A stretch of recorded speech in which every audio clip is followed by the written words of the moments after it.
Welcome all to சரிதா சமையல். இன்றைக்கி நம்ம சமையலில் சௌ பொரியல். இந்த பொரியல் வந்து காரக்குழம்பு, ரசம், சாம்பார் எல்லாத்தோடையும் வச்சு சாப்பிட்லாம். ரொம்பவே சூப்பராக இருக்கும். இப்போ எப்படி பண்ணுறதுன்னு பார்க்கலாம். முதல்ல நம்ம இந்த பொரியலுக்கு ஒரு மசாலா ரெடி பண்ணிக்கலாம். அதுக்கு ஒரு மிக்ஸி ஜாரில் ஒரு பச்சை மிளகாய், இது கூடவே அரை ஸ்பூன் சோம்பு, அரை ஸ்பூன் சீரகம், 3 ஸ்பூன் தேங்காய் துருவல். இப்போ இதெல்லாம் சேர்த்து அரைச்சி எடுத்துகிட்டு வந்துடலாம். பார்த்திங்கன்னா எல்லாத்தையும் சேர்த்து அரைச்சி ரெடி பண்ணியாச்சு. அடுத்து ஒரு பேன் அடுப்பில் வச்சுட்டு அதிக எண்ணெய் சேர்க்க தேவையில்லை. ஒரு 1 ஸ்பூன் அளவு எண்ணெய் சேர்த்துக்கலாம். சேர்த்துட்டு இது கூடவே அரை ஸ்பூன் கடுகு.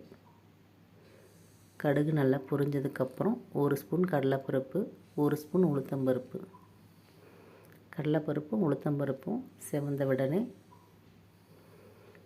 பொடியை நறுக்கின ஒரு வெங்காயம் கண்ணாடி பதம் வதங்கி வந்தால் போதும்.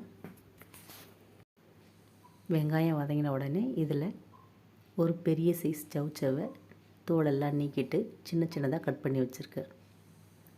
இப்போது அதை சேர்த்து நல்லா 2 நிமிஷம் வதக்கி விட்டுடலாம்.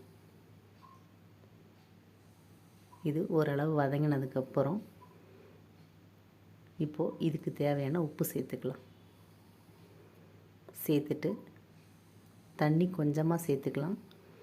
ஏன்னா இது வந்து நீர்க்காய் தான், அதனால் அதிகம் தண்ணி தேவைப்படாது.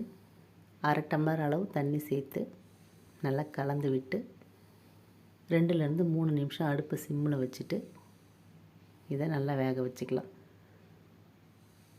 பார்த்திங்கன்னா ஒரு 3 நிமிஷம் நல்லா வெந்துருச்சு. தண்ணியெல்லாம் எடுத்து நல்லா வெந்து ரெடி ஆகிடுச்சு. இப்போ இதில் நம்ம அரைச்சி வச்ச தேங்காயை சேர்த்துக்கலாம்.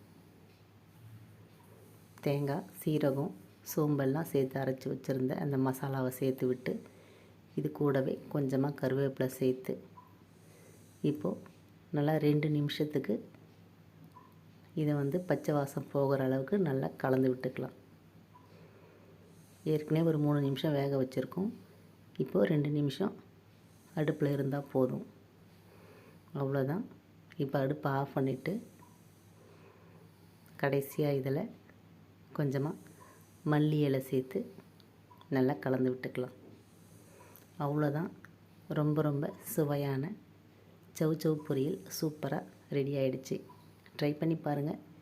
வீடியோ பிடிச்சிருந்தால் லைக் பண்ணி, ஷேர் பண்ணி, கமெண்ட் பண்ணுங்கள்.